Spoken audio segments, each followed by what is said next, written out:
Well, good evening, everybody, and welcome on this wonderful summer's evening. It's amazing that so many of you have given up the pleasures of walking around Princess Street Gardens in such a nice evening. So welcome to the Royal Society of Edinburgh. I'm the President of the Royal Society of Edinburgh, John Arbuthnot, and this evening, as you know, we're going to be listening to and discussing about Sir Walter Scott's legacy and the new science of reading. And this programme is the brainchild of three speakers this evening. Dr. Elspeth Jagielska from the English Studies Department of University of Strathclyde, Dr. Sandra McNeill, Abbotsford House, the home of Sir Walter Scott, of course, and Dr. Vicky Coltman, who's Senior Lecturer at the University of Edinburgh. And I'm sure after you've heard this, we'll have a very, very interesting discussion.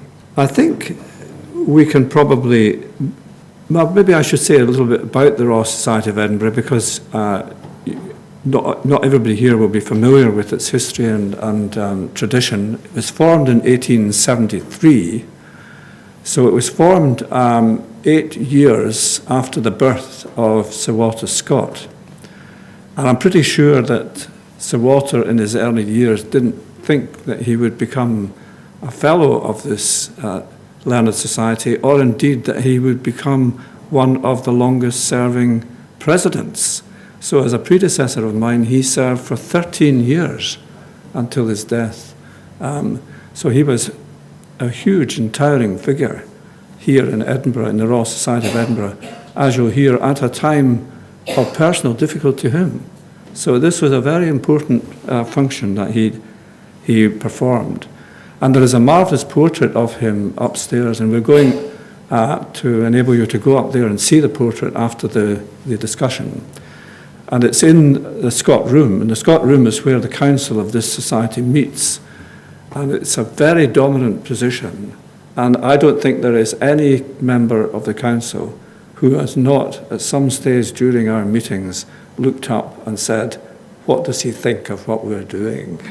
Anyway, that's the story of Walter Scott, and us now are going to hear the story of Walter Scott in a much wider context.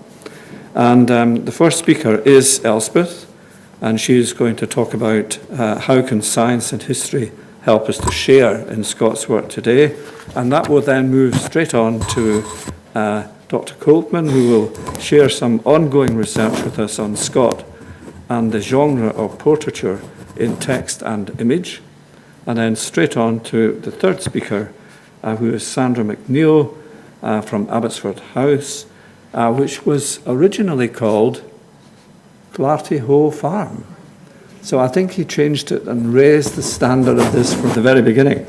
So Sandra will tell us about what goes on there, which is absolutely fascinating. And I'm going to let you three just go on, and then I'll come up and chair the discussion, okay? Right, good.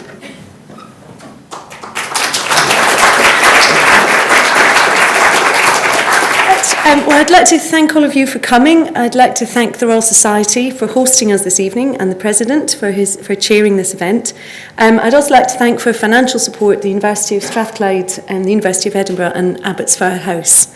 What we're trying to do tonight is look at Scott, who is not as popular as he once was, and think about why that might be the case and whether we'd like to change it and how we might change it if we did want to change it.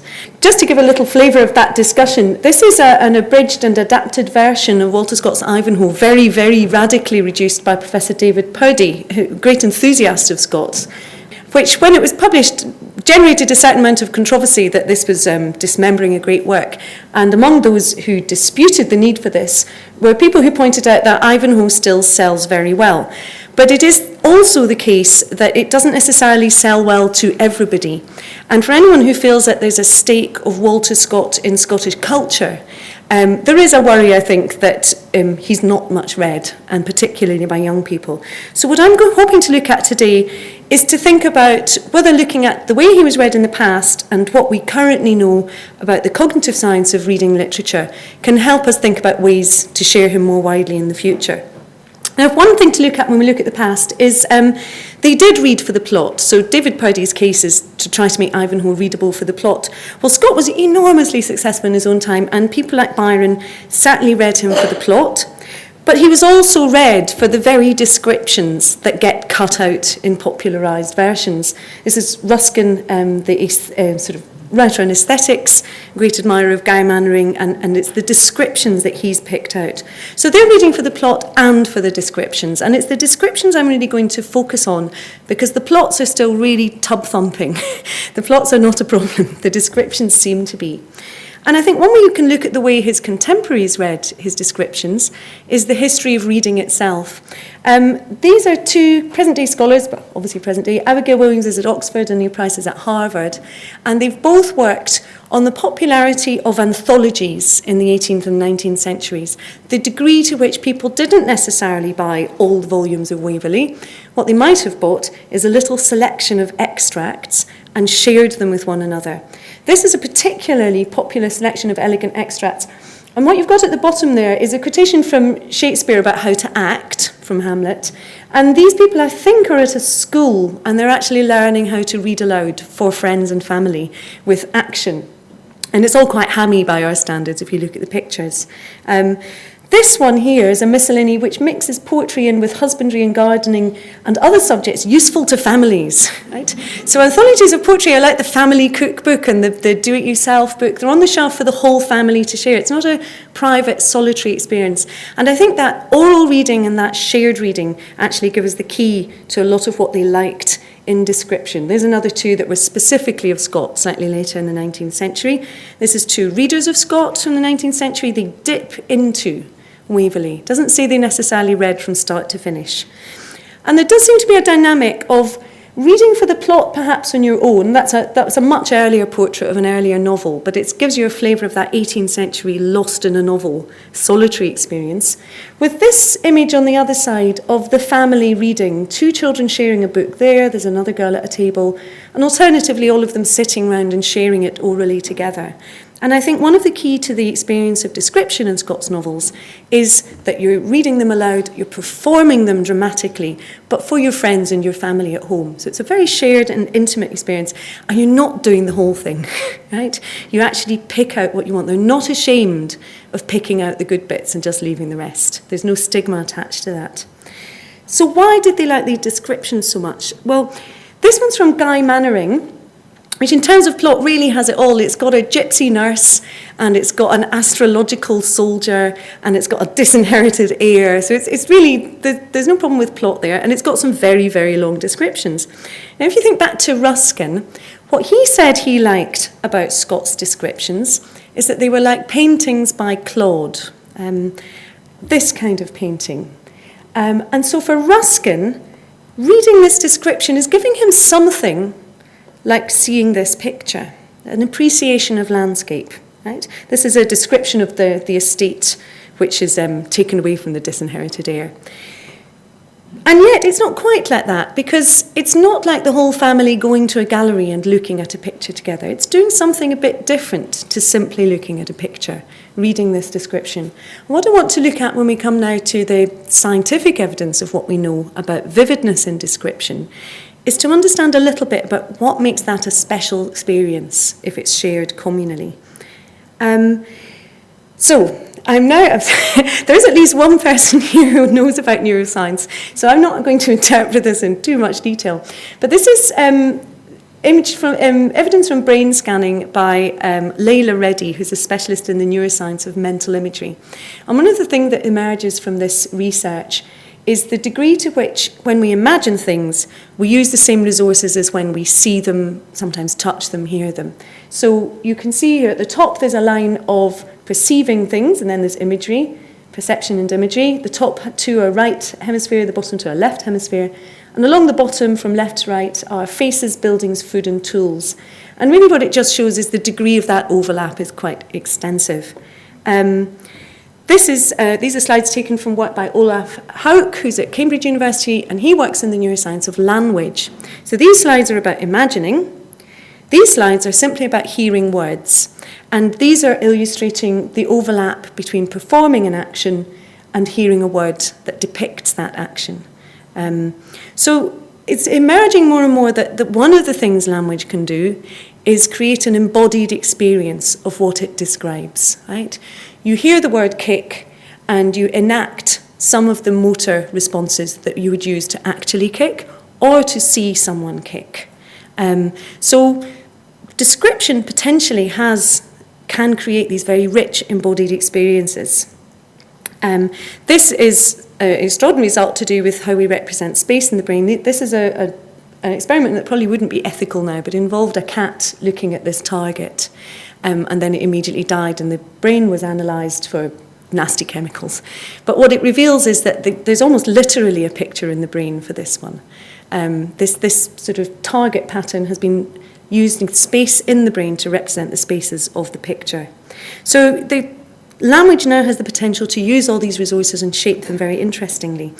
So the next question is, well, are Scott's audience, his original audience, sharing these things together? Are they just getting a simulation of seeing them? And I don't think that's true. Right? I think that use of the resources of perception is actually complicated. It's like the ingredients in a cake. They're mixed in very complex ways and different ways every time you bake it. One way to illustrate that is in a contrast between two kinds of perception.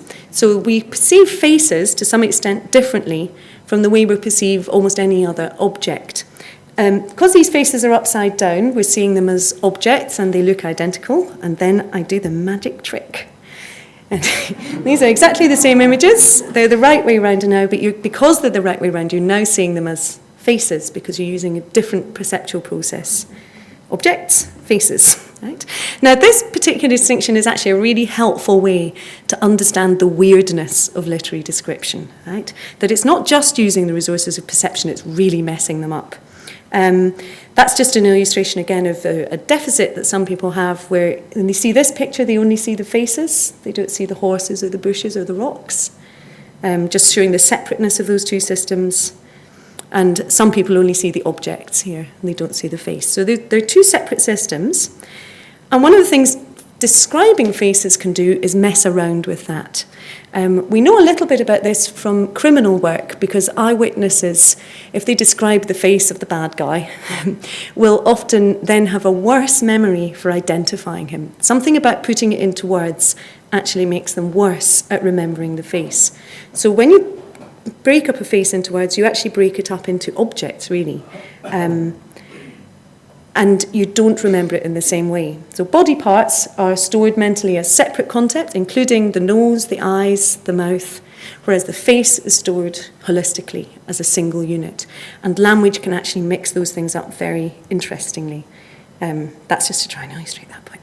So here we are. Here's Rebecca from Ivanhoe. Now, if you haven't read Ivanhoe, Rebecca is very beautiful, the description shows you, and she's the daughter of the very horribly stereotyped Jewish merchant or moneylender in the story. Scott's not more anti-Semitic than his contemporaries, but that's plenty anti-Semitic, right?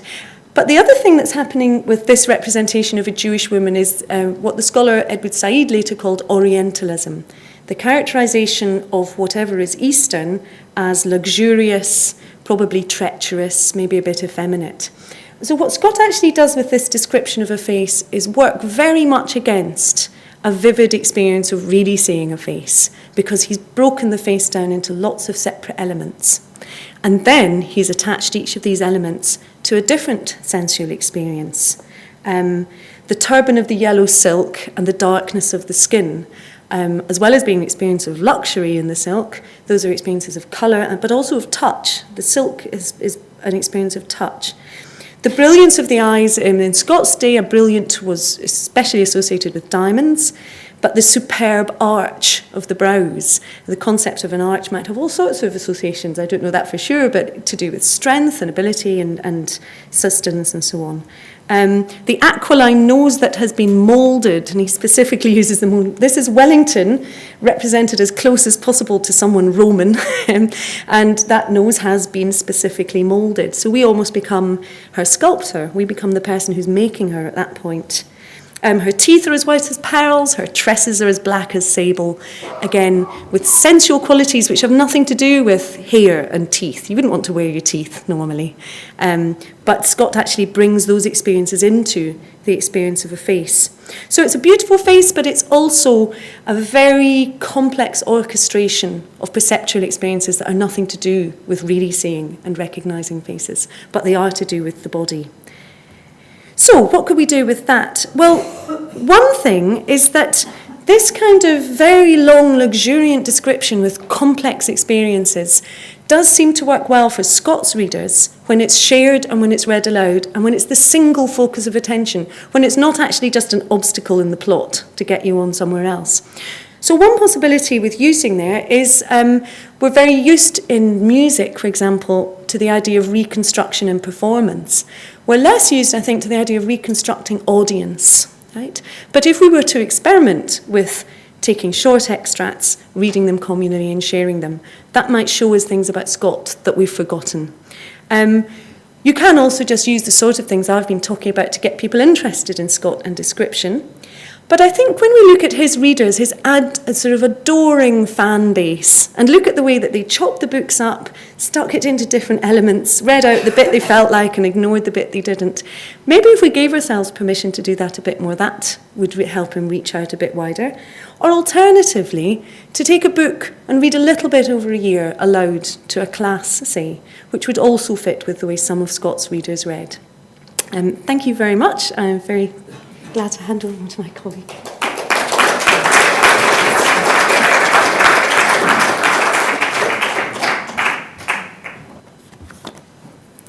So Walter Scott and visual and material culture is a vast topic, and one that already has a respectable train of bibliography in the form of publications and exhibitions. Scott's own attitude to the visual arts as ventriloquised in these discussions via his copious correspondence is almost always at best ambivalent and at worst downright hostile. He has been called a romantic iconophobe who saw the illustration of his works as a concession to popular middle-class taste. The illustration of Scott's poems and novels by a veritable academy of artists, both English and Scottish, is one area already well documented in the existing literature. Another is the manifestly pictorial character of Scott's writing, which has seemingly been noted by art historians as often as it was by contemporary reviewers of Scott's work. And here I'm showing you a passage from the Quarterly Review reviewing The Lady of the Lake. And I can assure you that this, if any passage is going to be cited by art historians, it's this one, which is really self-explanatory. They talk about Scott's painter's eye, how he delineates objects, and really importantly, this passage actually describes him as a resident artist rather than a hurried traveller. And again, the passage invokes an art historical precedent, just as Ruskin did with Claude, mentioning Salvator Rosa. In terms of his figures, they are perfectly appropriate to the spot on which they stand. I like to use the term they're autochthonous, they're born from the soil. So this is one way that art historians have used Scott's texts, is they also note the tendency to name artists in his work. Again, probably the most famous passage is this one, citing Raeburn. Or they cite the generic paintings of contemporary artists whose pictorial output did include portraits of Scott himself. So we see here in this famous passage describing the double portrait, a reference to Raeburn, and then, of course, Scott sat to Raeburn on 4 occasions, of which this is the 1809 portrait.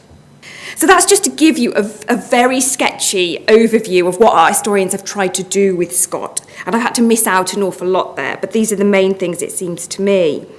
And given the constraints of time, what I want to do is to talk about 2 interrelated aspects of my ongoing work. And it should be said, this is a chapter of a book that I'm writing, so it's far from completely formulated. And I want to focus on visual culture, primarily painted portraiture. And Elspeth has already talked a little bit about faces, so hopefully that'll be a nice link with her paper. And I'm going to look at an ekphrastic portrait in Scott's The Bride of Lammermoor, and I want to then think about Scott as a portrait sitter subject. What's been called by literary scholars the physiognomy of Romanticism. I'm attempting to revisit in terms of the real and rhetorical practices of portraiture. So I want to start with this passage from The Bride of Lammermoor, published in 1819. This is chapter 26, and if you will indulge me, I'm going to read it to you, rather like Elspeth and her communities of readers, because I want to particularly flag up some things here. So here we go. A staring picture of John Gerda himself ornamented this dormitory, painted by a starving Frenchman who had, God knows how or why, strolled over from Flushing or Dunkirk to Wolf's Hope in a smuggling dogger. The features were indeed those of the stubborn, opinionated, yet sensible artisan, but Monsieur had contrived to throw a French grace into the look and manner, so utterly inconsistent with the dogged gravity of the original, that it was impossible to look at it without laughing. John and his family, however, piqued themselves not a little upon this picture, and were proportionably censured by the neighbourhood, who pronounced that the cooper, in sitting for the same, and yet more in presuming to hang it up in his bedchamber, had exceeded his privilege as the richest man of the village, at once stepped beyond the bounds of his own rank, and encroached upon those of the superior orders, and in fine had been guilty of a very overweening act of vanity and presumption. Respect for the memory of my deceased friend, Mr. Richard Tinto, has obliged me to treat this matter at some length, but I spare the reader his prolix though curious observations as well upon the character of the French school as upon the state of painting in Scotland at the beginning of the 18th century. This ekphrasis introduces a fictional portrait into the gallery of words that is the novel The Bride of Lammermoor. Here I'm using the term ekphrasis in its mid-19th century meaning, when it came to be reinterpreted as a special kind of description of art objects that was divorced from its rhetorical background in antiquity. If I am guilty of a cavalier treatment of an ancient term, it seems entirely in keeping with the humorous tone of the passage. Gerda's portrait is no Homeric shield of Achilles or Keats's Grecian urn. So what does Patterson give us about this portrait? What does he tell us? Well, he gives us nuggets of information as regards the anonymous émigré artist, the composition with its Gallic veneer, and its mode of display. And again, as far as I'm aware, this passage has never been used by art historians in the way that they would use a reference to a Raeburn or a Wilkie. The reported response of the viewer to this immaterial canvas conjured by prose, that it was, quote, impossible to look at without laughing, is less applicable to the genre of painted portraiture as to caricature. The sitter, John Gerda, is said to have transgressed the stringent social codes within his village in both the commissioning of his painted portrait and its display in his bedchamber. The account of portraiture as, quote, a very overweening act of vanity and presumption recalls the characterisation in chapter 1 of the book, where the reader first meets the artist Richard Tinto. And Tinto's work as a portrait painter is described here as, quote, levying that tax upon the vanity of mankind, which he could not extract from their taste and liberality. On a word, he painted portraits. Patterson's prolonged musings on the preposterous portrait and its unknown artist, its sitter and his social pretensions, are contrasted with the potentially fascinating morsels of information that the narrator chooses not to expand upon, concerning, this is at the very end of the passage, concerning Tinto's own thoughts on the character of the French school and the state of painting in Scotland at the beginning of the 18th century when the novel is set. These were pressing cultural concerns by the early 19th century, as witnessed in an article entitled Remarks on the History of Painting in Scotland, which was published 2 years before The Bride of Lammermoor in the Edinburgh magazine, and which attempted to define the characteristics of a distinctly Scottish school of painters for the first time. Tinto's own biography requires some embellishment at this point. I'm aware we've sort of jumped in and met him at chapter 26. His father was a tailor from the west of Scotland, and Tinto was apprenticed to a sign painter until what is written about as a moment of revelation when he decided to become an artist, later moving to Edinburgh, quote, whose gentlemen dispensed their criticism more willingly than their cash, and Dick thought he needed cash more than criticism, close quote. Tinto, the peripatetic painter, continued south to London, where he failed and died in obscurity. And Tinto, for those of you that know this novel, is really critical because it's actually the story that the novel narrates comes from him, which he heard secondhand. And at one point, there's also discussion about Tinto contributing illustrations to this novel. Framed by the biographical portrait of the failed artist, Dick Tinto, and including the ekphrastic portrait of John Gerda, The Bride of Lammermoor parodies the art of portrait painting as a social institution, with which by the time the novel was published in 1819, Scott was a veteran. Francis Russell's useful chronology of Scott portraits, published in his 1987 catalogue, has calculated that Scott sat for 13 portraits by 1819, including 2 by Henry Raeburn, and I've already shown you one of the Raeburns. The inventory of his portraits on canvas and in sculpture, that vanity tax, as Scott put it in The Bride, would reach 52 by the time he died in 1832, making Scott one of the 2 most painted private figures of the late 18th and early 19th century. And the other was the Duke of Wellington. That always comes up as a question. Such was the widespread circulation of Scott's portrait that when Maria Edgeworth finally met him in Edinburgh in 1823, she recorded, quote, "My first impression was that he was neither so large nor so heavy in appearance as I had been led to expect by description, prints, busts, and picture." In a letter to the artist C.R. Leslie written from Paris in 1824, Washington Irving relayed how he had been told that, quote, "the great unknown was absolutely besieged by a legion of panthers," and he uses that description of the artist as being like panthers, that you really surrounded him, one taking a point-blank elevation of him in full profile, another in full front, another in rear, happy to sketch a likeness whichever side presented. Francis Russell's catalogue contains some 233 items, consisting of sketches, paintings, busts, and portrait sculptures of Scott, arranged alphabetically by artist from William Adam to David Wilkie. And here I'm just showing you engravings after one of Allen's paintings of Scott, and then obviously the Wilkie Abbotsford family again in an engraving after. So what we have then is this kind of kaleidoscope of views, dating from when Scott was aged 5 or 6 years to various posthumous images, including a life-size wax effigy by Madame Tussaud's. The subtitle of Russell's work is A Study of Romantic Portraiture, apparently referring to the historical period of Scott's life as romantic, when simultaneously Russell's own take on portraiture is remarkably rose-tinted. For him, the assembled portraits of Scott offer a twofold commentary on their sitter, allowing us to follow his changing appearance and offer a series of separate but related impressions of his personality, where every likeness contributes to our experience of the man.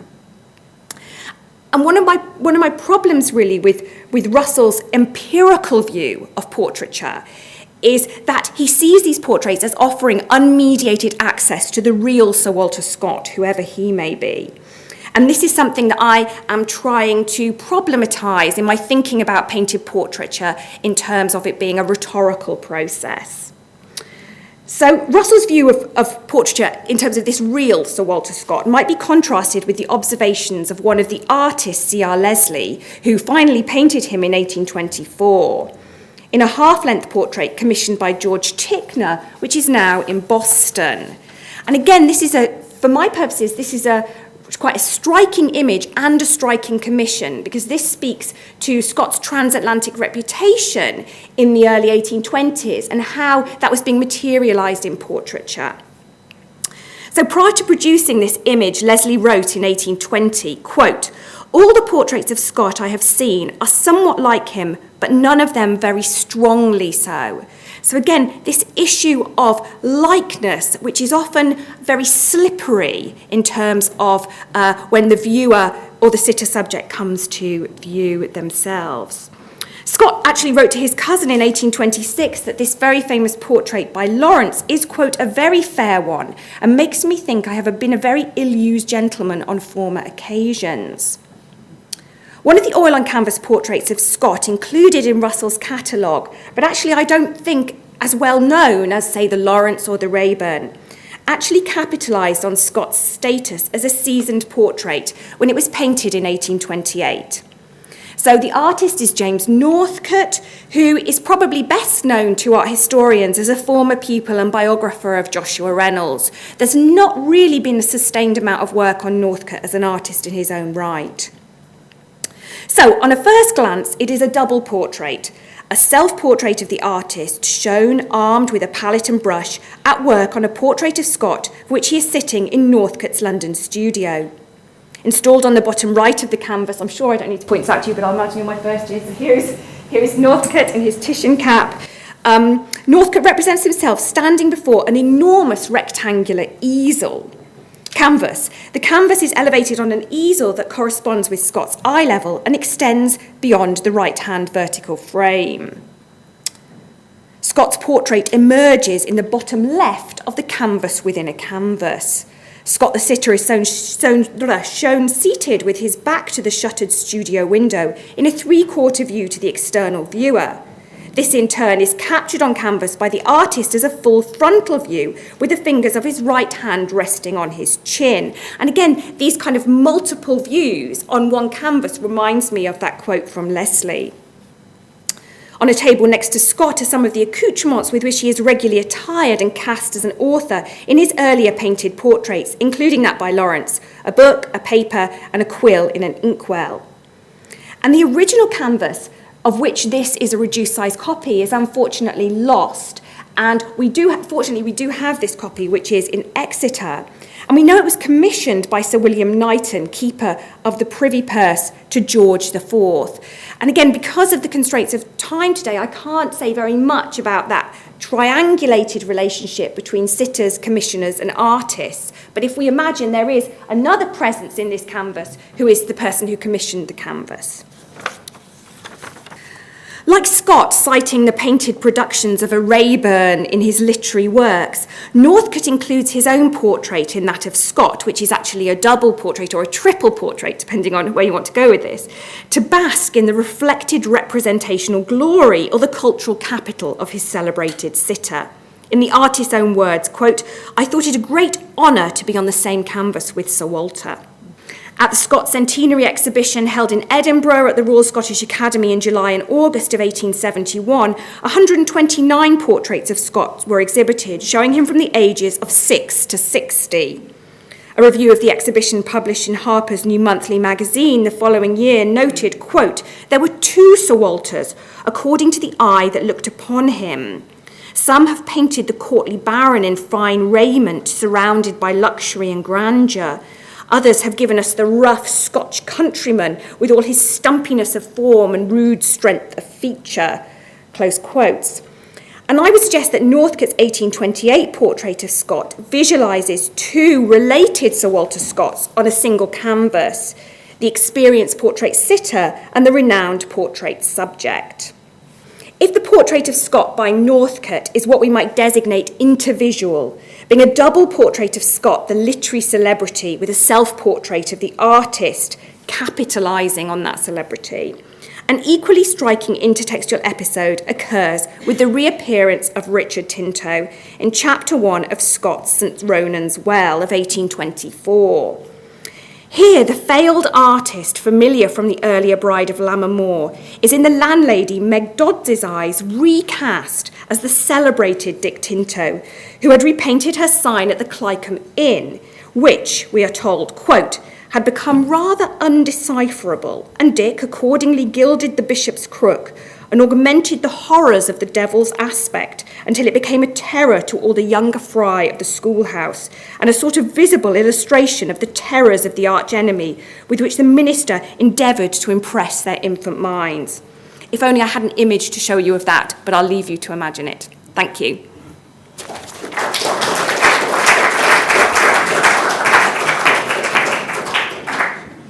Lovely. Well, good evening, everybody. My name is Sandra Mackenzie. I'm the Learning Officer with the Abbotsford Trust. If you're not familiar with the whereabouts of Abbotsford, we're about 40 miles south of Edinburgh, right in the heart of the Scottish borders. And my presentation this evening will, I suppose, provide a third perspective on Walter Scott. My own engagement with Scott doesn't come about through academic research, but comes about through my practice as a heritage educator. And really, today I'll be thinking about Abbotsford as a case study, a historic property which has over the last 3 years gone through a profound and ambitious process of change through a major capital redevelopment project. And I was appointed 3 years ago, in 2011, as a Learning Engagement Officer with a brief to develop and deliver learning programmes and projects for different audiences and to re-engage the local community with the heritage, the unique built and natural heritage at Abbotsford, and to re-engage them with Scott's life, his work and his achievements. So I'm sure many of you in the room are going to be more familiar with Abbotsford even than I am. But here we have a slide of what the President was referring to at the beginning as Cartley Hole Farm, which Scott purchased in 1811. And at that point, he was at the height of his powers as the British poet of the day. And of course, the locals nicknamed it Clarty Hole, which if you know your Scots, I don't need to tell you what that means. So funnily enough, he set about calling it Abbotsford, named after the ford, still on the edge of our land, over the River Tweed, which is still used today during the Brawl Lads Gathering, one of the local festivals, and also was held by tradition to be used by monks and abbots travelling between the four abbeys, so much more fitting for Scott than Clarty Hole. Over the course of the next 12 years, Scott moved into this very humble farmhouse cottage and then set about creating one of the most stunning and intriguing buildings associated with the writer that we have in Scotland.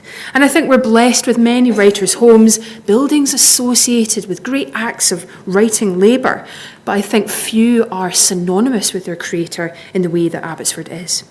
So Scott created it as a home for himself, for his family, a private workspace, a place for entertainment, and also, perhaps most significantly, a place of sheer indulgence in which he could give full flight to his antiquarian obsessions and impulses and live the fantasy life of a laird of a tenanted estate.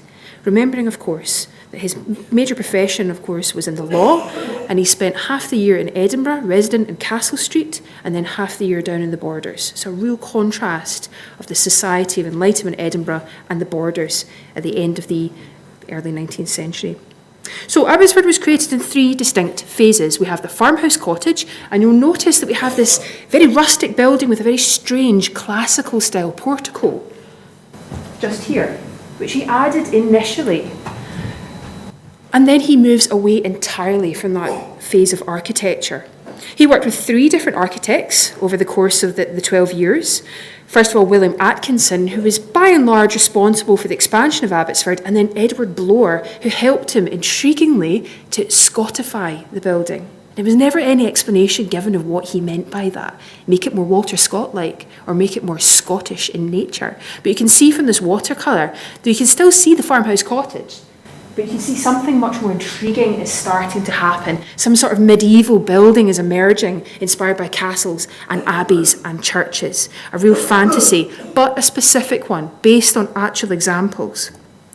This wee sketch is done by Turner, who made at least 2 visits to Scotland and drew a number of Scots' homes and haunts, and shows you again the farmhouse cottage now with this complete first extension. Following that, as his income rose and his ambition rose as well, Scott removed the farmhouse cottage and built this second extension, completing his image, this wonderful masterpiece of early Gothic revival, but Scottish baronial in style. And looking at the facade, the building draws heavily from other architectural examples: Linlithgow Palace, Roslin Chapel, Melrose Abbey. The roofline, exterior facades and interiors are peppered with what we would now term salvaged or reclaimed objects and materials, wooden panelling, cast from other buildings, artefacts from ruined structures, or buildings being demolished in Scott's own day, perhaps most famously, as most of our visitors know, this example, the old stone lintel and door from the old toll booth, the heart of Midlothian, which of course Scott then writes about so evocatively in a number of novels. Tradition held that this was the door that one passed through on the way to your execution. So would we set that within the facade of our £10 million dream house? Well, that would be up to you. But fascinating. He's collecting objects, he's using objects as inspiration. And really, this building is all about Scott's antiquarian interests, but it's not an exercise in design informed by early antiquarian research. The building is an emotional creation. It's a personal investment, and it's perhaps a fiction as well. Scott, of course, poked fun at himself and his obsession. He described Abbotsford as a conundrum castle, a flibberty gibbet of a house to suit an antiquary, and tellingly the Delilah of my imagination, referring, of course, to the amount of income which was invested in this property. He cherry-picks ideas and influences like a magpie, integrating forms and links to the past through decorated trompe-l'oeil interiors, objects, arrangements of firearms, weapons, curios, his own astonishing library with the 9,000 volumes, many different types of furniture as well. So it's a physical layering of these links and associations. And finally to the dining room, I'll leave it there. But the evolution of this building, indeed Scott's own ambitions to create such a home and an extensive estate, is intimately connected to the development of his literary career, a career that always remained part-time. And as his poetry and novels achieved commercial and critical success, the drive to build went hand in hand with his rising income and his growing ambition to become this laird figure, Laird of Abbotsford, a benevolent landowner who could shape and survey the land of his ancestors according to his own desires. So, following Scott's death in 1832, the property was maintained as a family home, and it was open to the public as a tourist attraction only 5 months after his death by his granddaughter Charlotte Hope Scott, and it's been functioning as a tourist attraction ever since, but also as a family home for Scott's descendants. And in 2004, the last descendant died, Scott's great-great-great-granddaughter, Dame Jean Maxwell Scott. She's shown here with her sister, Mrs. Patricia, the last direct descendant to own and reside within the property. And the future of Abbotsford was in some jeopardy until 2007, when an independent charitable trust was established by a group of local business leaders and close family friends of the two sisters. The trust immediately launched an ambitious fundraising campaign to address some fundamental maintenance and conservation needs at Abbotsford. The capital project aimed to conserve the building, catalogue and conserve the unique collections, upgrade our visitor experience, and develop Abbotsford's charitable objective to educate the public on the lifetimes and work of Scott and his descendants, and hence my appointment. Project costs at that time were estimated at £11.68 million, and with support from major stakeholders such as the Heritage Lottery Fund, Scottish Borders Council, and the Scottish Government, and Historic Scotland, the project was given the green light in 2010. So my role then? My role really was to, as I said, to develop learning programmes and projects that would engage underrepresented groups at Abbotsford. Groups such as adult learners, those who wanted to broaden and deepen their exploration of Scots world, schools, colleges, universities, local families, young people, children, community groups, quite a wide remit, both formal and informal education. So the heritage education sector is very well developed in Scotland, and whilst related to museum and gallery education, heritage education specifically focuses on historic places, buildings, gardens, industrial sites, and to sharing the stories of people who used and created these unique spaces. And our approach in this sector is experiential. We believe in the value of giving people physical access to places and the ability of each and every one of us to explore, engage with, and be inspired by historic places. Our role is to consider the stories the organisation wishes to tell and to facilitate opportunities for everyone to engage with heritage in both relevant and positive ways. So my challenge, the challenge I faced when I started, really was to evaluate what could Abbotsford offer the audiences we aim to attract through targeted programmes and projects that I myself could design and deliver.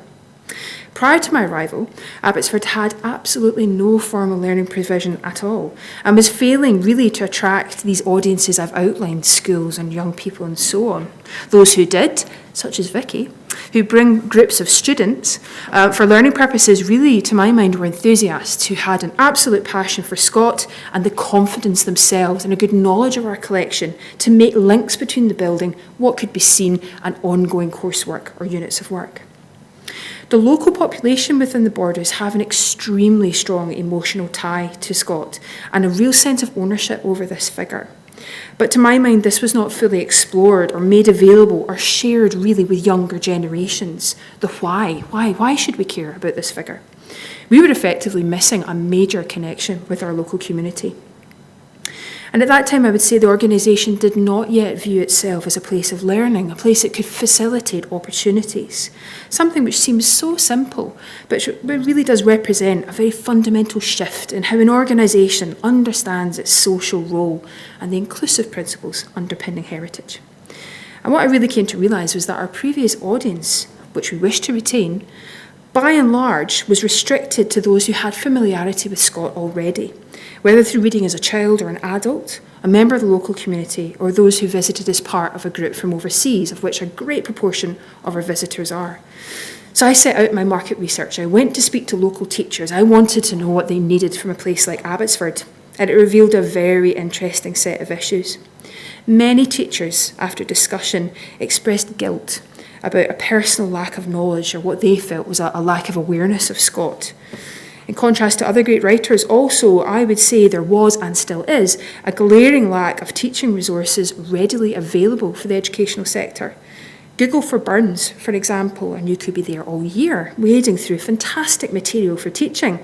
Search for Scott, and there will be very little. You'll turn up one or two innovative engagement projects, a few pamphlets, very good work produced by organisations such as the Association for Scottish Literary Studies, and some excellent adaptations, coming back to Elspeth's point about adaptations again, adaptations for younger readers, but beyond this, very little, and certainly nothing relating to Abbotsford and Scott's work there.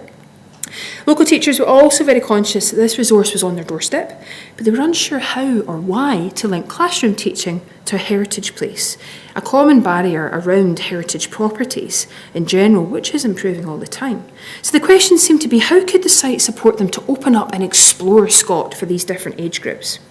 In addition, for many, as we've commented on already this evening, Scott's writing was perceived as perhaps a barrier. Seen as interesting, absolutely valuable and crucial, but really in reality perhaps often difficult, challenging, and maybe even long-winded. I'm not ashamed to admit, I have to say, ladies and gentlemen, from my background, I have also approached Scott as a layman in the last 3 years, and I have been learning as I go.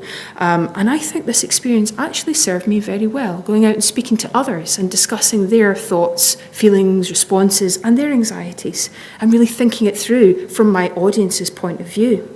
How was I to address these issues with the resources available? So I really, I'll move on to very quickly talk about some examples in just a wee second, but there was two major sources that really helped to crystallise these issues for me. The first was a paper given by Dr. Ian Gordon-Brown at a conference given by the Society of Antiquaries of Scotland at Abbotsford in 2000. And in his paper, he examined Scott's impulse to create Abbotsford, the criticism he attracted from his acquaintances, and the ties discussed between Scott's literary achievements and the construction of his romance of a house. Conceptual ties through collecting, and financial ties as the writing paid for and fed the obsession. And he makes a great comment. He says that Abbotsford is the Waverley novels in stone, and it always has the quality of an idea, and this was a key point for me. This paper and the others within these conference proceedings, they kind of look at this point and they make the point that antiquarianism was no idle pastime or hobby. It wasn't just something he was doing because he had the income. It was writing and collecting were absolutely indivisible for Scott, and we would do him an injustice just to look at one side and not the other. Abbotsford was both the product of that dialogue between writing and collecting and its inspiration. So that was very interesting. And really, this was beginning to suggest to me a route into Abbotsford through collections, through objects and environments. This wee slide just gives you your bearings. If you're not familiar with our estate, you can see the historic house, which is just down here, that's formal 3 garden compartments, and then our visitor centre that we've recently constructed at the top. If you've visited, you may have seen the building. So Scott actually offers a kind of, within the building itself, a never-ending array of opportunities for young people to engage with the heritage, to engage with the objects. The objects are not just there for mere decoration. They're not there for just to be examples of a non-specific historical period. They're brought together, and they've been described by David Hewitt, writing about a guidebook that Scott wrote to Abbotsford, as a bricolage of fragments which suggest opportunities for us to build narratives and to examine objects in our own ways. It's not about, he joked and said Abbotsford was a museum for living in, but he wasn't aiming to represent the world under one roof. he was doing something quite different, I think, in constructing this environment, this creative place of inspiration. And it's that place where I believe that we can use heritage, we can use the actual environment to engage young people and children. And when they come to Abbotsford, they're taking their first steps towards engaging with the poems and with the novels.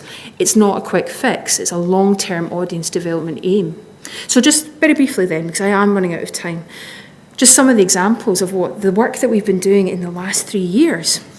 In our visitor centre, I'm very proud that we have a piece of interpretation of the Border Ballads that Scott collected. Young people actually reciting this on a recording, and these young men came as part of one of our very first trips from Galashiels Academy, our local secondary school, and they sat down and they all started to recite these Border Ballads together. Having never really noticed this material before or been familiar with it, it was lovely just to see them, not prompted by anyone, but just sit and enjoy this material in a very natural kind of way. As I said, they came, 140 of them descend for over 3 days in September every year.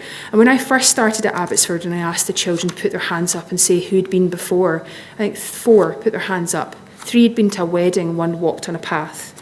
This year, when I asked them, at least 50% put their hands up and said about half of that had been to the house. So we're doing that year on year. So now in this one school, we have everyone in S2, S3, S4 and S5 has come to visit. So that's a huge part of the young population of Galashiels has come. And the children who are then going up to that school have had contact with us essentially through their primary education as well. So they're coming, they're getting inspiration. This particular project, we worked with an Edinburgh-based poet called Ken Coburn, who particularly specialises in responding to historical places. And we brought the young people along, and they're actually starting to use Abbotsford as their own creative springboard, responding to Scott's collections and the environments.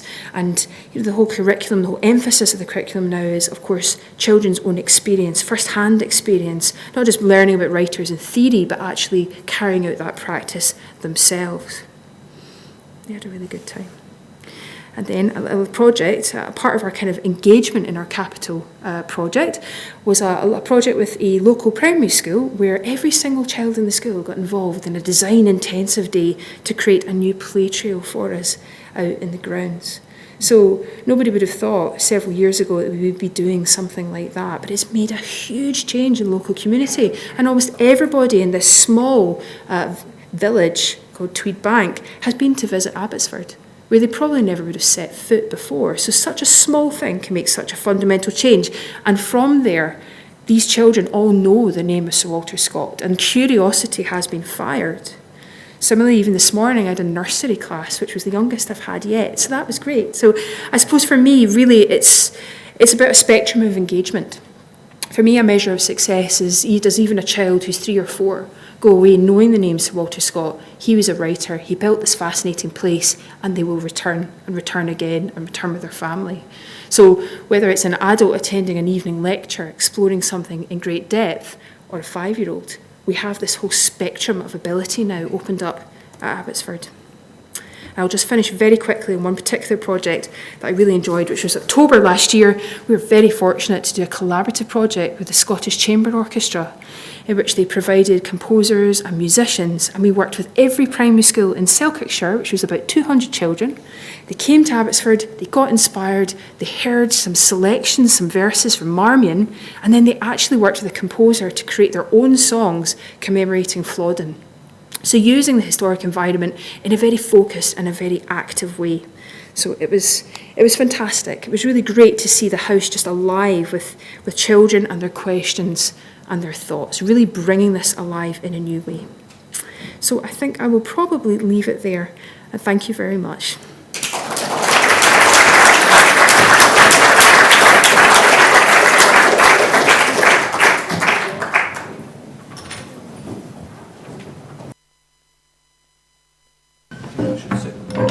Do you want some water? I always have some, thank you. I'll probably spill this now. Well, there you have the presentations of 3 incredibly enthusiastic interpreters of different aspects of Walter Scott. Really quite insightful, I think, and you begin to think more seriously about what was this man really like? What was his motivation? How did he actually begin, first of all, to write these amazing stories and to use a language which you demonstrated was complex and nevertheless told stories in a very engaging way. And then, for someone, how many portraits were painted of him? 100 and? No, there are. I have to go to these statistics because I can never remember them and I always say them wrong. So he sat for 52 portraits. That's oil on canvas painted portraits. But obviously there was this massive trade in reproductions, and so the portraits come into the hundreds because of the reproductions and also because of all the prints and then the sculptures and the images. His portrait also appears in book illustrations as well. So it is a life in images. I'm not sure how many other people have had that many portraits painted of him. Only royal members of the royal family. Yeah. Yeah. In terms of private individuals, he's highly unusual. In many different ways. Yes. Yeah. And then the place, the conversion of this farmhouse into this almost a palace, actually. Absolutely. Certainly, that's what he was trying to create inside it. And what does that tell us about him?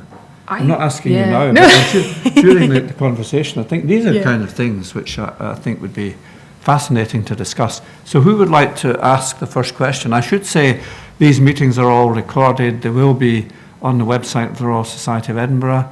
Don't let that put you off for asking questions. There are microphones around, and speak into the microphone and let's start the conversation. Who would like to start? Don't be shy. Yes, gentleman over here. Thomas Clark. Could you give us an idea about the income? One always hears about the income which Walter Scott was getting to start with, fairly small, and then increasing very markedly. Could you give us an idea of what it amounted to? You know those numbers better than I would. No, you're putting me on the spot. I know from his poetry that his first editions of, like, say, The Lay of the Last Minstrel and The Lady of the Lake outsold almost immediately and had to be reprinted again, and they were some of the highest figures that poetry had ever been sold at. So something like, I think The Lady of the Lake had sold 40 or 45,000 copies by the time of his death, which doesn't sound like an awful lot to us now when we think about bestsellers and so on. But I think that obviously the cost of purchasing a book, I don't know if you would know, Elspeth, exactly how much, but it would be very high at the time. They're the very beginning of celebrity authors, really, and 40,000 in those days, just an astonishing number, because a book is still a very expensive thing to have. Not everyone can afford a book. So only Byron really comes close to Scott in terms of selling. So what would his rough estimate of his income be? Well, I believe from the poetry was enough to make him a very rich man, but... It was, but he also got an advance from his publisher and a loan from a family member to buy the Cartley Hole estate. Yeah. So he had the income, and I think that created this anticipation that further creative work would bring in further money, and this is the kind of criticism that's levelled at him, that when he bought the estate it had 100 acres and he increased it up to 1,400, and even round about the time of the financial crash in 1826 he was still looking at other neighbouring farms and thinking about expanding his land. So others just couldn't understand this folly. So he was attracting huge income for the time, but it just doesn't ever seem to have been enough to realise this vision, or perhaps it became intoxicating, I think, as anyone could understand. Can we just pursue that a little further? I mean, what was his early intention? When did he start writing, really, in a very productive way? What age was he? I'm not sure about the age. It's the border ballads, interestingly enough, which are pioneering work, because there what he always is lots of things at once. He's a historian, and he's an architectural expert, and he's an antiquarian, and he's a novelist, and he's a poet. And with the border ballads, he really becomes a historian of folklore in lots of ways. So the initial move is not towards I'll make myself rich, but I want to do something for my country and for my region, the borders specifically. And then from them you get the poetry, and most obviously The Lay of the Masked Minstrel owes an awful lot to the border ballads as an inspiration. And the novels are really quite late in his career. So really the early writings you can almost think of as emerging from being a member of an antiquarian society. So the search for great wealth was a later development. Yes, I think almost he got great wealth, spent it, and spent more than he actually had. Yeah. So it's almost not a search for great wealth, it's a crisis that never really ended. Okay, another question? Yes, in the centre. Katie Overy. I was just wondering if you see any connections at all between the style of writing and the use of visual imagery and his design of this beautiful building and all its detail and visual imagery almost. That's a good question. And whether it links even with him sitting for all of these portraits. Was this something that he was interested in? Well, I'll start because I think that's relevant to everybody.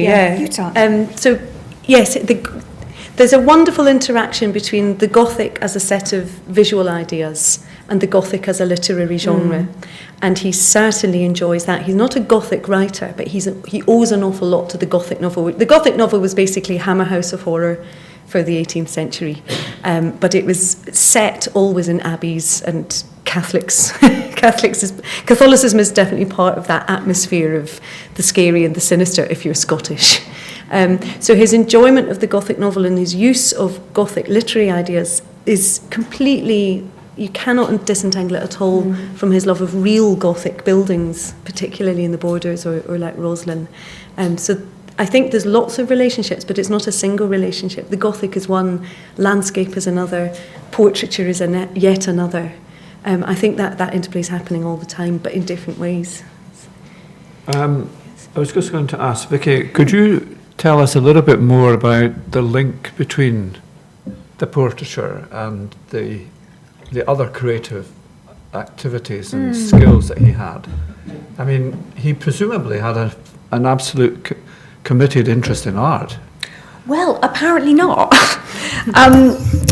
I mean, this At least in portraits of himself. Well, no, he was a very, or so he says, he was a very unwilling sitter. And again, you're talking about the real Sir Walter Scott, and this is something that I'm very interested in because I think, to use Sandra's term, it's a kind of bricolage of all sorts of different aspects, truth and fiction, history and romance. And so what we get from Scott and portraits, and what we get from Scott's writing is he's usually highly critical of the portraits where he writes about them. He's critical of the artists, certainly early on, who are illustrating his works. But I think inevitably you see a sense of him becoming resigned to that process. It's important to stress, I did mention the idea of the patron, and Scott is not his own patron when it comes to sitting for the portraits. Often he is commissioned by his publishers or by his admirers and his friends. So it's not just a vehicle for what we would call perhaps his self-fashioning. That's a term we use a lot in history of art. So it's not like it's really not that the portraits were envisaged for Abbotsford. So they're not part of a kind of nice holistic package where there was going to be a portrait of him, say, in the library necessarily. So actually what interests me is that I think there's quite a rupture between some of the other projects and the portraits. But then maybe I'm just over-stressing that. I mean, one of the things I'm trying to do in my work is hopefully to show this idea of him writing about portraits and then him sitting for his portraits, but without using them as an idea of a real Sir Walter Scott that is unproblematic. I don't think you're over-exaggerating that at all. In the journal, he talks about how even him and his deerhound that you saw in a number of images that Vicky showed, Maida, it said that even Maida, when the artist would start to unroll the brushes, would get up literally with a sigh and just walk out of the room. So they were both exhausted.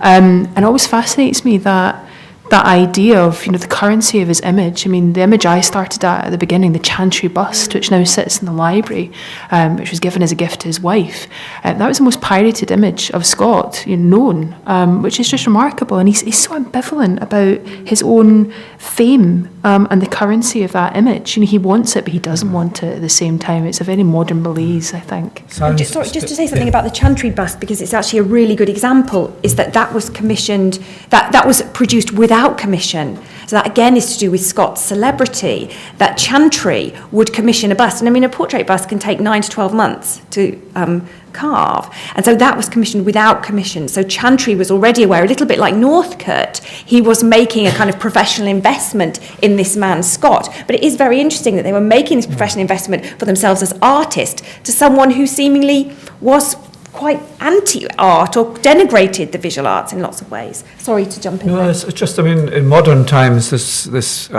pressure perhaps by his champions and his publicists was an advertising business. Is raising his profile. Anyway, there's two questions, one at the back and then one in the middle. Yes, one at the back.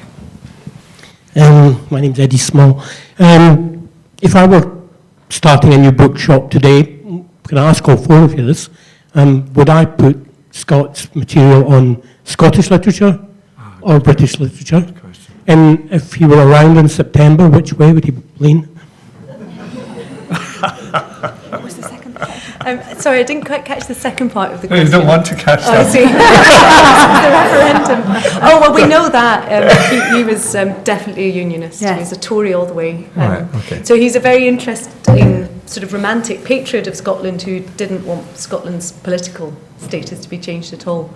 In a bookshop, I'm very worried about the way bookshops split literature from Scottish literature in English, which is all over the world now, from Scottish literature. So I suppose in an ideal world that wouldn't happen, but I do understand that in Edinburgh bookshops tourists come and they want something specially Scottish, and I would definitely put Scott in the Scottish section, partly because of the iconic status. So irrespective of whether you think you're going to like the books or not, somehow it represents Scotland. But actually partly because I think the books, even, I mean, when he did start writing the ones set in England, there's something gets lost. There's some of the spirit gets lost. Ivanhoe is a wonderful read. I really enjoy it, but it doesn't have the fine-grained detail of the Scottish ones. He always uses local caricatures of the labouring class characters, but the caricatures of the Scottish labouring class characters they're more interesting, they're more eccentric, they're more quirky and strange. So I think in my opinion, the best stuff is the stuff set in Scotland. Right. And on this side? We haven't touched on Scott as impresario. I mean, George IV and all that. And I've forgotten how he got involved in that. I'm not sure about the fact. My feeling is he sort of demanded to be involved, but I actually can't quite remember. No, I think we've got Stuart at the back might fill us in. Yes, tell us. He was invited by Edinburgh City Council to orchestrate the visit. Oh, yes. So it was the... This is the visit of George IV. It was the Tune Council. Right. Any other questions? Yes, at the middle and then down at the front. I have a basic question. If you could tell me the name of the poet that works with the responses to historical places. And I looked it up in the Accounting Historian's Journal, and when he was making £300 a year as a sheriff, he was bringing in £10,000 a year from his works. Yeah. Oh, fantastic, thank you for that. Yeah. But the poet's name is Ken Coburn. Yes. Coburn. You didn't say that he had been made a sheriff at one point. Yes, when he was still practicing. But I think that was a very Yes. nominal position. I don't think he sat very often. No, I think he did what you had to do as a sheriff, which might have been a lighter load than it is now. But Yeah, he had a sheriff, a deputy of his own as well. So he did, whilst he was at Abbotsford, did processing of his court documents, Right. generally during the mornings. But yes, a combination of being clerk to the Court of Session and then sheriff depute. Right. Okay. Hi there, Lee Simpson. I particularly liked your talk, Elspeth. The question I've got really is more to do with the tradition that you were painting the picture of, so to speak, of the oral tradition of families sitting around reading. Would you say it was because Scott's style, particularly, was more conducive to that gathering that made it enjoyable? Was it the social occasion, or was it because his writing style, in my opinion, maybe, is more suited to being read aloud? I think both of those. I think there's the being read aloud, but I think it's the fact that it's this intimate family circle. I think you're right that he's right. He himself was trained in oratory and public speaking. He was a lawyer, but he was also somebody who knew what it was to share literature in a group. And the Edinburgh of the time was still in its sort of glory days of clubs and societies, not quite as glorious as it had once been, but still clubs and societies and meetings to read and share writing was still very common. So when he writes, he knows that that's how a lot of people will be reading. But he also knows that none of those little family circles are reading 3-volume novels night after night after night. So I think this is a guess, and it may be that he said something in the record and it maybe he hasn't, so I don't know. But my guess is that as you write, you think, this will be a nice one to read out. Because what you get in the elegant extracts and all these miscellanies is you do get these set-piece descriptions, like the one I had inside, but the other thing you get is climactic scenes. So, there's this scene in Waverley where the Highland lady's not going to marry the English hero. There's a proposal scene. So there's scenes that get extracted where you sort of more or less know what's going on, but you maybe haven't read the whole novel, but something very dramatic's happening. And I think as you write, you're aware that this is going to work well as an extract, but you're also aware that you've got the whole run of the thing for someone like Byron, who just used to devour them and read them all start to finish. So I think it's just, a writer nowadays has a consciousness which is hard to articulate of how the work might be used, and I'm sure he would have done too. And I think it would be nice to see people experiment with it. And I always take my inspiration from the early music movement, which in the 1950s went through an early phase of everybody laughing at them because they stood around. There's a lovely description in King James's Lucky Jim of people doing magical groups and playing out-of-tune recorders and so on. But they really stuck at it, and now that's become pretty much the normal way to perform music from the past. It'd be much cheaper to do it with reading and to be the audience who reconstruct some of the events. I mean, why not have an 18th century book group where you actually take one of these miscellanies and just pick bits, but really go for it with the performances. Yeah. And I do think that's been a fairly neglected aspect of how we look at literature from the past. Can the three of you just reflect on what you think his writing style was? I mean, he was very prolific in terms of the amount he wrote. So yes. How quickly did he work? How did he do it? Did he have any assistance in transcribing this stuff? What was his style? He writes fast, and actually the poetry has this great facility. When you read the poetry now, and if the novel's a little read, the poetry is really little read. It's long narrative poems, often sort of with some dramatic, exciting historical setting. It's usually couplets, so their rhymings are sort of going da da da da da da da da da da da da, and it tends to have a very comical effect when you read it now. But it was so popular. So there's clearly something we're not quite getting. There's a pleasure in poetry that's just not alive now. We think of poetry as being a sort of introspected, sublime experience, whereas for them it really, almost that ranting, galloping rhythm is almost carrying you through the plot, and it's actually quite exciting. So it's very facile. He's just one of these people who can turn out verse with quite a lot of ease. He can write fast, and then he had to write fast, or he certainly felt himself compelled to write fast. And physically, it does get a bit lost and a bit careless towards the end. It's a bit sad, really, what happens in the late novels. That suggests to me that with that kind of style and facility, he was identifying scenes that would then be used somewhere else. As he was going through one particular novel, he probably... As a reader? Yes. No, as in creating. As he created, yes. That he probably had in mind what might be used in the second volume or whatever it was. So he just didn't go from start to finish. He was logging in his mind how this stuff was going to be used. It's possible. I mean, that's hard to know, but one thing that does come up is he starts to rely on a pretty familiar plot of there's a guy, and this is not just him, this is all 19th century novels. There's a guy things could go well for him and things could go badly, and there's a blonde girl and there's a dark-haired girl. And the dark-haired girl's really exciting but a bit dangerous, and the blonde girl's very nice. And he just, that setup comes back in a lot of the novels. But that's true of George Eliot and Dickens too, so you can't just blame him. Right, next question. Yes, Lynn. Could you tell me who influenced him and got him writing? That's a good question. What started him? Yeah, he was very influenced by German Romanticism. So Berger, Schiller, Goethe, that he corresponded with as well. And his sort of early years down in the Borders when he was a child, his family, when he was recuperating from the effects of polio, his family were sharing is it Bishop Percy's reliquary of ancient sort of English medieval tales and stories. And kind of things like that, and also folklore, border ballads, stories about the people who are working and living in the land where he was being brought up. So he himself, had the great sort of mythologising his own life to his biographer later, really points to this early experience in the Borders, being in that family circle around the fireside with his grandparents and his aunts, as being an absolutely pivotal point in the development of him as a writer. And then looking at German Romanticism and looking at the same kind of cultural worries that vernacular language and oral culture would be lost. And he talks about in the introduction to the Border Minstrelsy about that idea that, Scotland could become Northern Britain. And I think he refers to Scotland and England as equal cousins in an equal partnership culturally.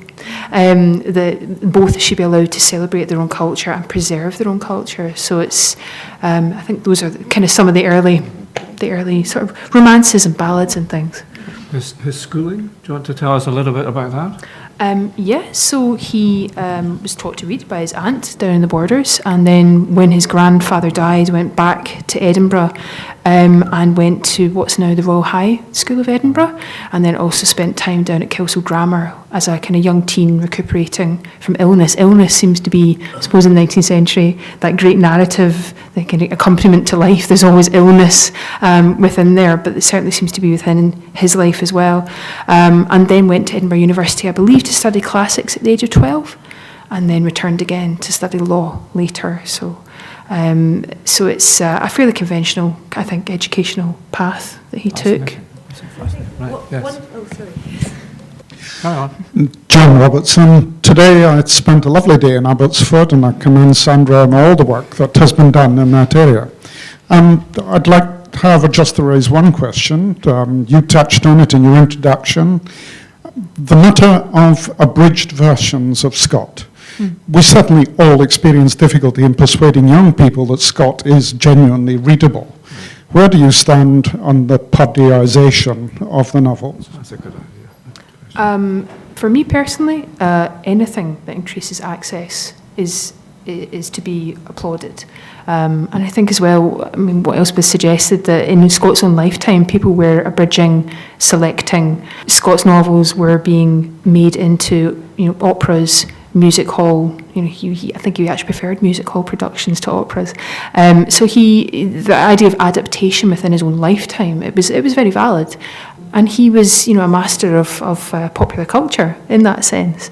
So, I have to say, for me personally, anything that would help me to explore Scott further with audiences and to intrigue them and to draw them in has to be a good thing. I don't know how you both would feel about that. I support eclecticism and experiment. I don't think his own audience, who adored him and revered him, saw the texts themselves as holy at all. They were pirated and ripped up and put into anthologies.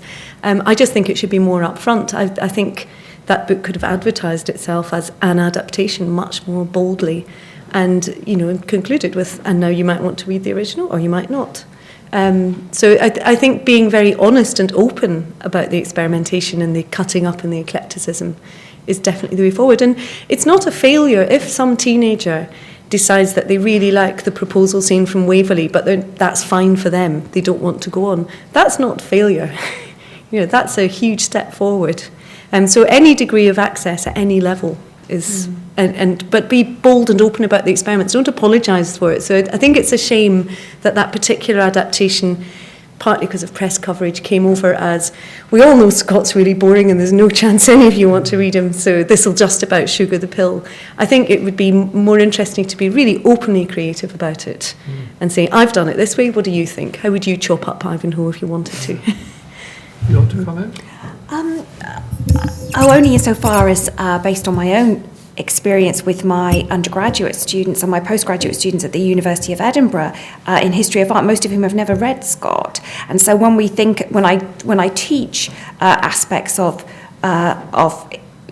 of his painted output and also the illustrations of his novels and poems, the students find it incredibly difficult to access this type of work and to really enjoy it. So I would welcome abridgments, not just for young children, but also anything that's going to get my students reading more widely through Scott. One of the problems, of course, of being an art historian is that my students want to read the passages that are relevant to them and not to have a sense of the work as a whole. And actually, I really have to push them into reading it. So the more abridgments and experimentation, as Elspeth said, I would certainly welcome. Yes, in the very back row, in the middle. I was just going to say, at high school, which for me was about 18 years ago, we were studying Burns, Shakespeare, and Grasset Gibbon. So we were studying something, and I'm from Edinburgh, so we're doing something from southwest Scotland, northeast Scotland, and the prose of the northeast was completely alien to us, but we kind of connected with it because it was relatively recent. It was surrounding the First World War. Burns, we actually had to give up, and our teacher kind of berated us for not actually being able to understand what Burns was writing. Do you think there's a case for a review of how we're teaching children in Scotland and across the UK? Interesting question. Well, the curriculum for excellence, that's the new curriculum, is interesting on Scottish literature because the general literature curriculum is that there is no curriculum. So the teacher chooses a literary text and the student can use that in their examinations and assessment, which is, I think, good in principle in the idea that nobody wants to be taught by someone who hates the book they're teaching and doesn't understand it. But unfortunately, what it's meant is that potentially almost everything historical gets completely crowded out because it's always going to be a harder sell. But the interesting exception to that is Scottish literature, where I think possibly through behind-the-scenes lobbying, I'm not actually quite clear what went on, but there is a set of set writers in Scottish literature at that level. So I think that's an interesting inconsistency. I mean, if there's a heritage there to be defended for Scotland, well, as English speakers, surely the children of Scotland have a literary heritage which goes beyond that. So there's something slightly odd happening there culturally, I think. But it is also odd that there's much less flexibility there, because I think you're right. I think Burns, you can teach anything well if you like it yourself and you understand it yourself. And that's the argument for giving teachers a lot of choice. So my own preference would be to say, you must teach something Scottish from, say, 1750 to 1850. You can choose what it is, right? Or from 1700 to 1750 and so on. And I think you're right that it's Burns gets this enormous privilege and sense of Scottish cultural life and curricular emphasis. But it's not clear to me in the context of Scottish literature that he really deserves it. I'd like to see James Hogg, for example. I'd like to see more Scott. It doesn't need to be big bits of Scott, it can be little bits of Scott. If we're looking at that period, I don't really see why it has to be Burns all the way. I also had a second question. You were talking about making it accessible to people, and I was just thinking that tonight I am not going to be watching the final episode of Game of Thrones. Do you think, my mother was an academic, so she read all of Sir Walter Scott, yeah. And as a small child I remember watching repeatedly, I think, Robert Taylor and Elizabeth Taylor and Joan Fontaine in Ivanhoe.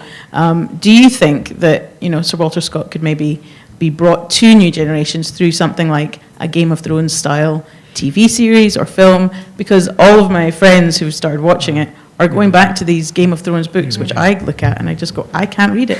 They are incredibly complex. They're full of made-up words and very vivid descriptions. Do you think that, turning it round to a new kind of medium would help him? Yeah.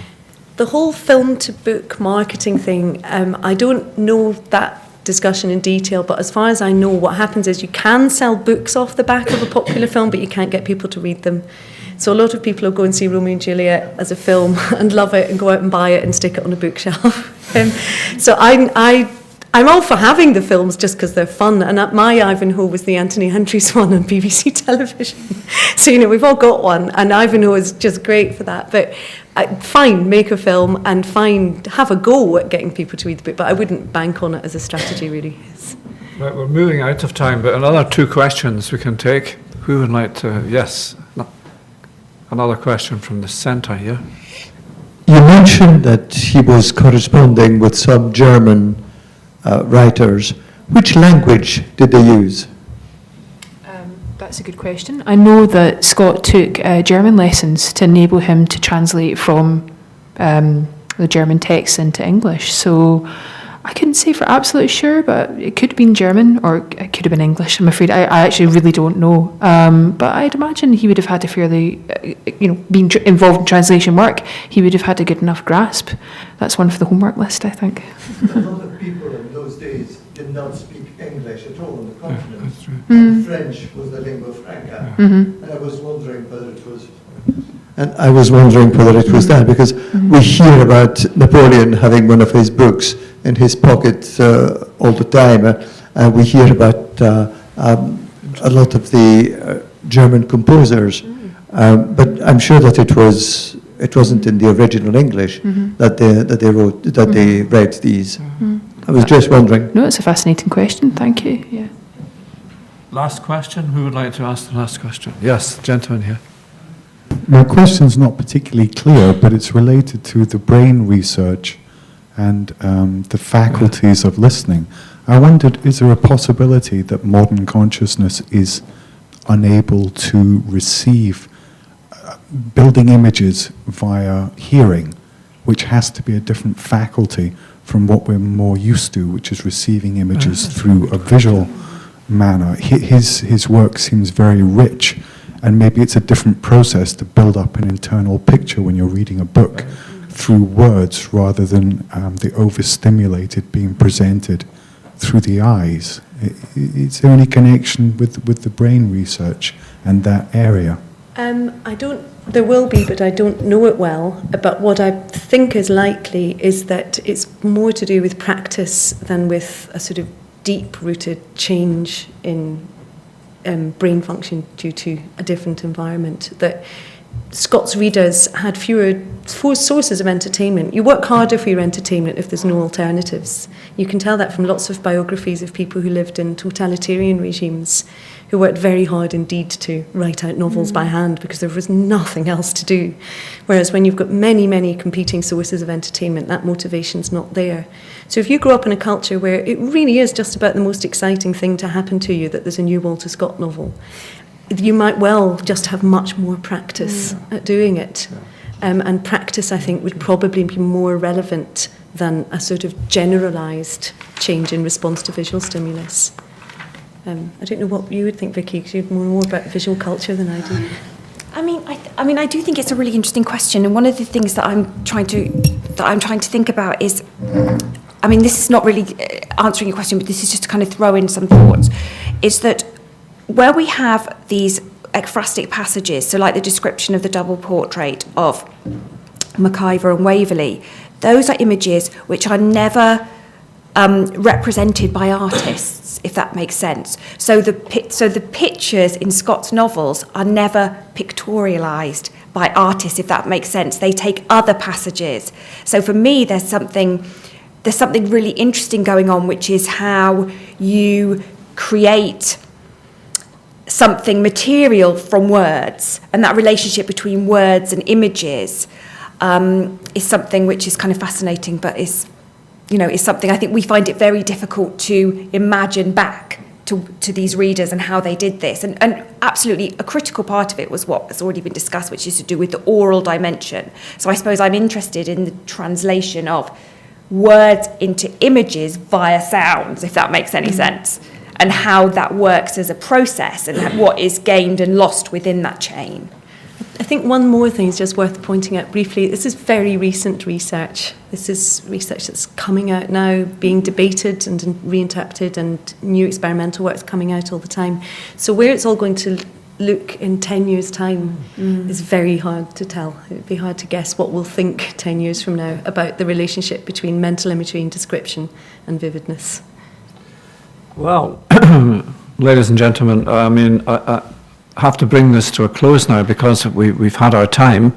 I think I'd like to thank all three of our presenters, Elspeth, Vicky and Sandra, for a really fascinating insight into the character, the inspiration and the very properties of the man, his aspirations and his glorification and appreciation of this almost a castle which he created in his own mind, has really, I think, left us with an amazing portrait of Sir Walter Scott. And I'd just like to say that I didn't mention that in addition to all of this, for 13 years he was the president of the Royal Society of Edinburgh, here in Edinburgh. Now, the volume of work in these days would not be the same, because generally speaking, fellows assembled on a Friday evening, they had dinner, and then they had a discussion, and then they had some wine, and that was it. And I wish that was the case today. But nevertheless, the task of being the leader of that organisation through that number of years is not an inconsiderable achievement. And I think, to finish, I think it also is very important, because when George III formed, enunciated the terms under which this society would be formed, it was very simply expressed. It was to advance learning and useful knowledge. What the founders of the Royal Society of Edinburgh decided to do at that time was not to restrict useful knowledge to science and mathematics and physics, but to include all aspects of knowledge. And today we cover, and we have fellows, we have 1,600 fellows, and these fellows come from all possible disciplines, from the sciences, from medicine, from law, from business, from civil service, all from engineering, all of the highest level, but all working together. And I just come back from an extensive and very important trip to China, and what emerged from that was the amazing admiration of the Chinese of this small country of Scotland and a society which has such a breadth of vision. And what we heard tonight is one aspect of that breadth of vision, and we should not forget it. Thank you for coming.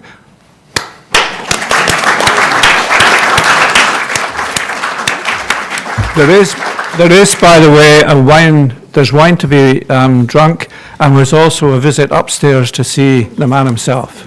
So, thank you.